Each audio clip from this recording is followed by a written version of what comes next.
इस वीडियो में मेरे साथ इम्तियाज हैं। 30 साल इनकी उम्र है। टाउनशिप से मेरे पास आए हैं।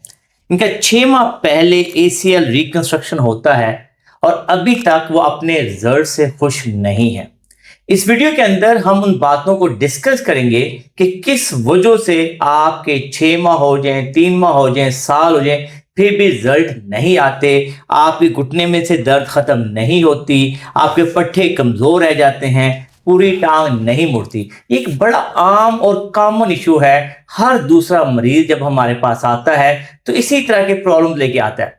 हम आपके साथ ये वीडियो शेयर करते रहते हैं ताकि आप लोग घर बैठे इन मसलों को समझें और बेहतर तरीके से अपनी इंजरीज को, सर्जरी के बाद रिहेबिलिटेशन को, फिजियोथेरेपी को समझ के कर सके। तो सबसे पहले हम इम्तियाज से पूछते हैं, इम्तियाज में ये बताइए कि आपकी सर्जरी किस वजह से हुई थी?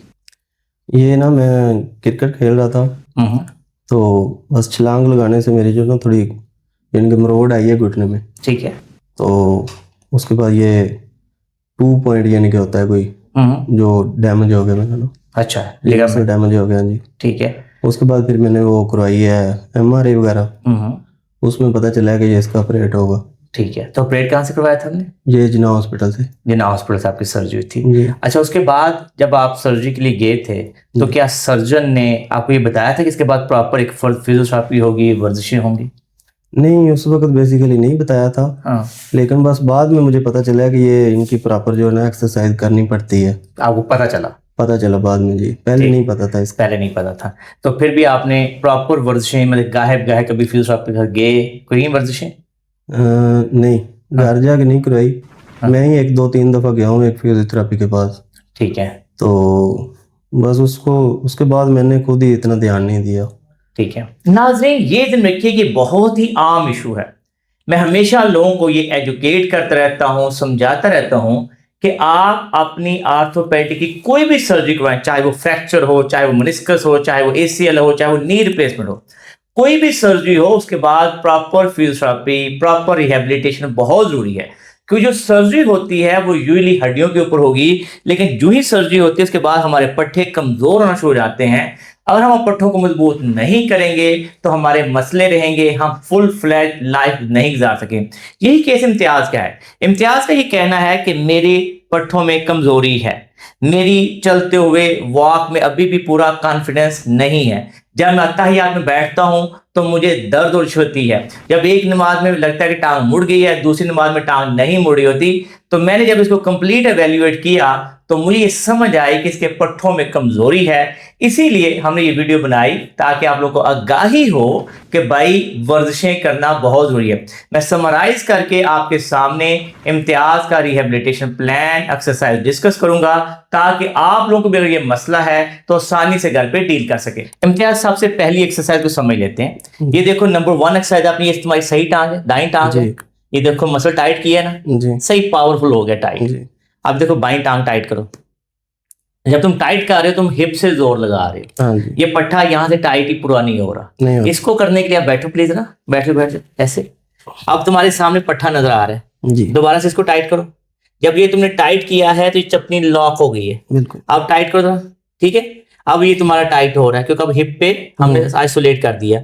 छोड़ो, टाइट करो। ये नंबर 1 एक्सरसाइज है जो आपने इम्तियाज करनी है दिन में 100 टाइम्स अ डे।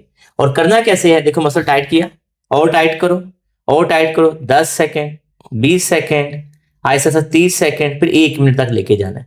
तो इसको बाहे करना ताकि आपका इस मसल का कंट्रोल बहुत अच्छा आपका हो जाए। जब आपको ये मसल का कंट्रोल अच्छा होगा तो तभी ये चपनी लॉक होगी और आपकी जो स्ट्रेंथ है वो बेहतर होगी। तो ये नंबर 1 एक्सरसाइज हो जाएगी आपकी। ठीक है। अच्छा, नंबर 2 एक्सरसाइज के अंदर इम्तियाज आपने पाँव से खींचना है, घुटने को जोर से नीचे दबा देना यहाँ पे। ठीक है, अब दबा के फिर सीधा ऊपर उठाना, उठाओ। ये हमारी नंबर 2 एक्सरसाइज हो जाएगी। और फिर यहाँ पे जाके हम 5 तक काउंट करेंगे जी, और फिर वापस आ जाएंगे। इस एक्सरसाइज को भी आपने 30 दफा सुबह जी, यानी कि 30 दफा सुबह, 30 दफा दोपहरी, 30 दफा शामी। 30 टाइम मॉर्निंग में, 30 टाइम दोपहर में, 30 टाइम इवनिंग में करना होगा। इससे भी आपका फ्रंट थाई मसल स्ट्रांग हो जाएगा। फिर आप लेटोगे, इम्तियाज लेट जाओ। फिर तीसरी एक्सरसाइज के अंदर इम्तियाज आपने एक टांग को बेंड करना है, बेंड कर लो, दूसरी टांग को भी बेंड करो आपने। ठीक है, और अपनी पेट को अंदर खींच के अपने हिप्स को लिफ्ट करो, हिप्स को लिफ्ट करो, उठाओ, शाबाश, उठाओ उठाओ ऐसे। हिप्स को लिफ्ट करके 5 तक काउंट करना है और फिर आराम से वापस आना है। 5 4 3 2 1 स्लोली वापस। जी इसको भी आपने 10 दफा करके ब्रेक लेना है, फिर 10 दफा, फिर 10 हिस्सा, 30 दफा सुबह, 30 दफा दोपहर, 30 दफा शाम। हर 10 एक्सरसाइज के बाद आपने थोड़ा सा ब्रेक ले लेना है, ठीक है। जी। तो ये 3 वर्जिशें हैं जो बगैर किसी चीज के इस्तेमाल हो सकती हैं, ठीक है। इम्तियाज 3 जो वर्जिशें हैं वो करने के बाद जो चौथी वर्जिश है उसके लिए बहुत आसान है कि हम इलास्टिक बैंड या लूप का इस्तेमाल करेंगे। जी ये बड़े आराम से 1300-1400 रुपये में आपको पूरा सेट मिल जाएगा। स्टार्ट में आपने सबसे हल्के वाला लाइट से शुरू करना है। इसमें 5 का आपको सेट मिलेगा, light, medium, heavy, extra heavy, ठीक है। हमने ये करना है, सबसे लाइट वाला लगाना है, जी पाँव खींचना है अपनी तरफ, टांग को बाहर निकालना है ऐसे ताकि स्ट्रेच बन जाए। फिर टांग को सीधा ऊपर उठाओ और यहाँ पे जाके 5 तक काउंट कर लो, फिर आराम आराम से वापस आओ। इसको 10 दफा सुबह, 10 दफा दोपहर, 10 दफा शाम, जी पहला हफ्ता। फिर आपने 20 दफा, फिर 30 दफा। आज तक इसको भी 100 टाइम का डे करना ताकि हमारी टांगे मजबूत हो जाए। अच्छा, इसी के अंदर हमने इसको इम्तियाज ये रखना है और फिर ये देखो मैं थोड़ा सा ऊपर लेके जाने लगा हूँ, यहाँ पे लेके गए। अब दोनों टांगे बेंड कर लें, इम्तियाज बेंड कर लो। आप बेंड करके दोनों टांग खोलो और अपनी हिप्स को भी उठा दो। ये हमारी 5वीं एक्सरसाइज होगी, ठीक है। लेग्स को मैक्सिमम खोलना है और फिर आराम से वापस लेके आना है। फिर टांग को बाहर खोलो और हिप्स उठाओ। ये नंबर 5 एक्सरसाइज हमारी, ठीक है। तो इससे भी आपकी टांगे मजबूत हो जाए। फिर आपने करवट ले लो, इम्तियाज करवट ले लो। नंबर 6 एक्सरसाइज के अंदर हम अपने मरीज से कहते हैं कि वो करवट लेके लेट जाए, अपने नीज को इस तरह से बेंड कर ले और जो इलास्टिक बैंड है वो थाइस के लेवल पे यहाँ पे होगा और आराम से अपनी लेग्स को उठाएगा। उससे उसके साइड मसल जो हैं वो काम करना शुरू हो जाएंगे। ये नंबर 6 एक्सरसाइज होगी। फिर वापस ले जाएं, फिर दोनों टांगे सीधी कर लो इम्तियाज। नंबर 7 एक्सरसाइज के अंदर यहीं पे हमने इलास्टिक बैंड को फिर हम नीचे ले जाते हैं, ठीक है। हम यहाँ पे नीचे लेके जा रहे हैं हम लोग, ठीक है, ताकि और फिर यहाँ से आपने साइड वेज उठाओ इम्तियाज, वेरी गुड, और उठाओ। ये नंबर 7 एक्सरसाइज हो जाएगी। इसको भी इम्तियाज 30 दफा सुबह, 30 दफा दोपहर, 30 दफा शाम करना होगा। फिर इम्तियाज टांग को उठाना है और फिर फॉरवर्ड सर्कल्स और फॉरवर्ड सर्कल्स और फिर इसी तरह से बैकवर्ड सर्कल्स, इसी तरह से बैकवर्ड सर्कल्स, ठीक है। तो ये तकरीबन 7-8 एक्सरसाइजेज हैं। अगर ये इम्तियाज 2 माह करेगा तो बड़ी आसानी से इसके नी में स्ट्रेंथ भी आ जाएगी, स्टेबिलिटी भी आ जाएगी, ये नॉर्मल लाइफ में वापस आ जाएगा। अब वीडियो के नेक्स्ट पार्ट तक चलते हैं जहां पे हम इसको एडवांस रिहेबिलिटेशन के बारे में बताएं। इम्तियाज, सबसे पहली बात बड़ी अच्छी समझने वाली है कि आपको जो सर्जरी है वो तो बहुत अच्छी हुई है जी, उसमें मुझे कोई परेशानी नजर नहीं आ रही जी, फर्क सिर्फ यहाँ पे आया कि हमने प्रॉपर रिहेबिलिटेशन को नहीं समझा। इसलिए हम बार बार मरीजों को भी समझाते हैं और सर्जन से रिक्वेस्ट करते हैं कि यहाँ पे इतनी अच्छी सर्जरी हुई होती है तो बाद में फिजियोथेरेपी भी प्रॉपर तरीके से होनी चाहिए। जी बिल्कुल। समराइज करके अगर तो ACL रिहेबिलिटेशन के ऊपर आपको वीडियो चाहिए तो मेरे यूट्यूब चैनल बहुत सारी वीडियोस पड़ी हैं, आप उनको फॉलो कर लें। लेकिन जिस स्टेज पे इम्तियाज है, इम्तियाज आपने 1 से 2 माह आप रेगुलर बेसिस पे आधा घंटा सुबह आधा घंटा शाम हुआ करनी है। आप जिम जाना शुरू करो, देखो थोड़े से पैसे आप जिम में लगाओ, वहाँ पे जाके cycling, elliptical, upper body workout, legs का बगैर मशीनों के लो वेट के साथ करना शुरू करो।